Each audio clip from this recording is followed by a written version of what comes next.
Di sebuah hutan lebat yang dipenuhi pepohonan besar dan sungai yang jernih, hiduplah seekor kancil yang terkenal cerdik. Semua hewan tahu bahwa si kancil tak hanya gesit, tapi juga pandai mencari akal untuk menyelamatkan diri. Suatu hari, sang raja hutan, seekor singa besar nan gagah, merasa bosan. Ia ingin bermain sekaligus menunjukkan kekuasaannya. Maka ia mengumumkan, lebih besar dari, barang siapa yang bisa menghiburku hari ini, akan kuberi hadiah besar. Tapi jika gagal, akan kujadikan santapan malam. Semua hewan gemetar mendengar ancaman itu. Tak ada yang berani mencoba, kecuali si kancil. Dengan langkah kecil namun penuh percaya diri, ia maju ke hadapan sang raja. Wahai Raja Hutan, kata kancil dengan suara tenang, aku tahu tempat rahasia di hutan ini. Di sana, ada singa lain yang lebih besar dan lebih kuat darimu.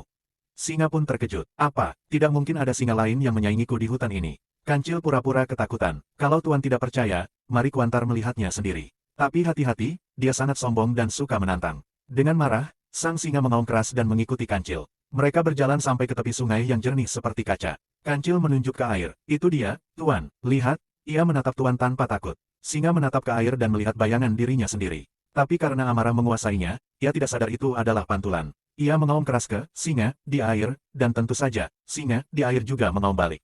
Merasa ditantang, sang singa meloncat ke sungai untuk menyerang. Biur, namun arus deras menyeretnya jauh ke hilir, membuatnya panik dan kewalahan.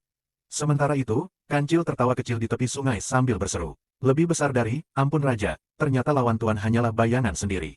Sang singa akhirnya berhasil keluar dari sungai, basah kuyup dan malu. Ia sadar telah ditipu oleh si kancil kecil. Tapi bukannya marah, ia malah tertawa. Lebih besar dari, kau memang kecil, kancil, tapi akalmu lebih besar dari siapapun di hutan ini. Aku mengaku kalah. Sejak hari itu, sang singa dan kancil menjadi kawan baik. Semua hewan di hutan belajar satu hal penting, bahwa kekuatan bukan hanya soal otot, tapi juga kecerdikan dan akal sehat.